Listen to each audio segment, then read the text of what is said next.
A Portland mom is sounding the alarm on the city's drug crisis after finding what police suspect to be deadly fentanyl pills in her front yard, just feet from her children's toys. The mom of 7 says she's also found discarded needles, chased people from her property, and even had her car stolen, attributing much of this to a homeless camp near her house. She's now begging local leaders to take action. Her name is Evelyn McPherson, and she joins us now. Good morning, Evelyn. Good morning. Good morning. Tell us what you found in your front yard. How did you find the pills? Well, I was home just by happenstance because a friend called with some kind of crisis and my husband was on my phone. So I left the house and dropped my kids off down at my mom's house to do some homework and left the baby as well. And so I came back to get my phone and my husband was tending to the chickens in the front yard, and I walked around the trampoline that's right there and asked him what was in the garden because I just noticed it out of the corner of my eye, and he's like, I don't know what you're talking about. I was like, oh, okay, I'll go pick it up. And so I went to go pick it up, and the back of it just popped off, and blue pills fell out. Whoa. And so I called over to him and I said, I think I just found fentanyl in the yard. He said, you have to be kidding me. And so, was it fentanyl? Yeah, that's how I found it. Was it fentanyl? Yes. It was. Yeah. And you have little ones at home, right? How old are your children? My children range from 17 to 7 months old.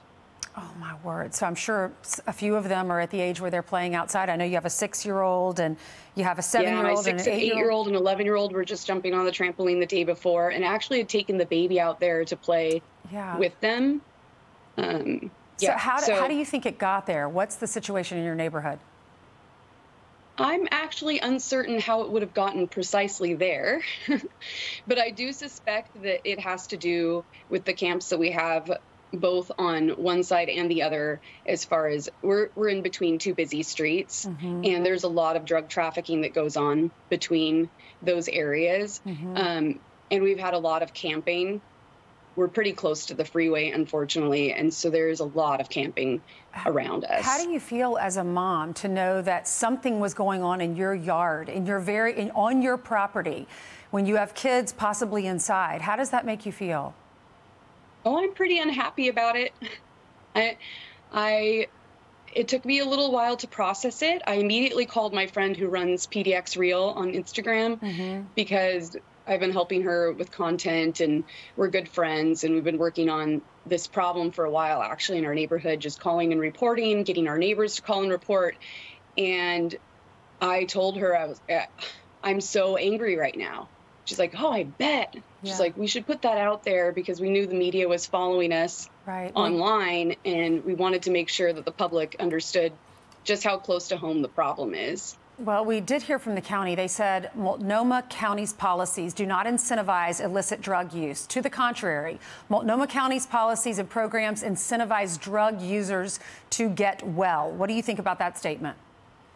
I think those are words. I think that they say things like that. They don't have anything in place to actually incentivize. I think it's a way to just shut everybody up and tell us that they're just doing what they're supposed to do. But I think we would see results if that was the case. One quick question. Are you planning on moving? Oh, yeah. Yeah. All right. My basement's full of boxes at the moment, both empty and half-packed, and yeah. It's sad that the policies are forcing you out of your home. You're a taxpayer. You deserve a safe community. Thank you so much, Evelyn. They're forcing me out of my home that I grew up down the street from here. Wow. My parents still will live 5 blocks from right here, and I don't get to live close to my parents and feel safe. So it's pretty disappointing. And I'm sure you need their help. You have a big family. Well, God bless you, Evelyn. I'm so sorry you're going through this. Thank you.